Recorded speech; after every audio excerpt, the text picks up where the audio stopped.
Hello! শুরুতেই শুরু করছি একটা সাদা পরি ভাব নিয়ে। লেহেঙ্গাটা অনেক সুন্দর ছিল অ্যান্ড লেহেঙ্গাটা ছিল খাজানা থেকে। এরপর আমি চলে গিয়েছিলাম খাজানা লাইভ শেষে রেডিসন ব্লুতে মেকআপ-শেকআপের ফেয়ারে, যেখানে আজকে চলে এসেছিল আমাদের পছন্দের বারিশ আপু। তো উনাকেই ওয়েলকাম করার জন্য ফ্র্যান্টিকার ব্র্যান্ড প্রমোটার হিসেবে আমরাও চলে গেলাম। অ্যান্ড আপুকে খুব ওয়ার্মলি সবাই ওয়েলকাম করছিল। চিটাগংয়ের মানুষ যেহেতু খুবই লাভিং, তাই যত সুন্দর করে আপুকে ওয়েলকাম করা যায় ওইভাবে ওয়েলকাম করা হলো। এরপর আপু লাইভে চলে গেল, আমি আপুর লাইভে কথাবার্তা বললাম। আমরা ৩ জন মিলেই আসলে লাইভটা করেছি। খুবই সুন্দর লাইভ ছিল অ্যান্ড আপুর সাথে অনেক এনজয় করেছি। She is very nice. ওনার সাথে এ পর্যন্ত আমার ২-৩ বার দেখা হয়েছে।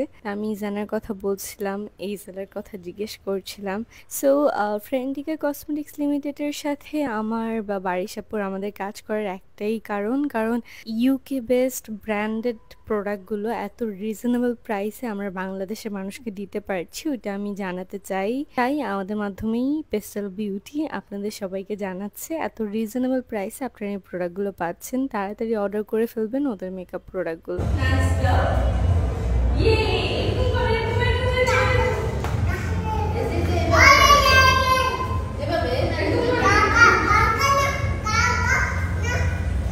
এরপর বাসায় এসে দেখি এত সুন্দর একটা কেক আসছে মারিয়ামস বেক হোম থেকে।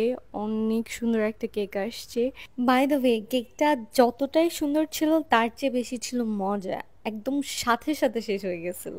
এরপর চলে গেলাম বীর চট্টলায় খাওয়া দাওয়া করতে। So that's it for today. Allah Hafiz.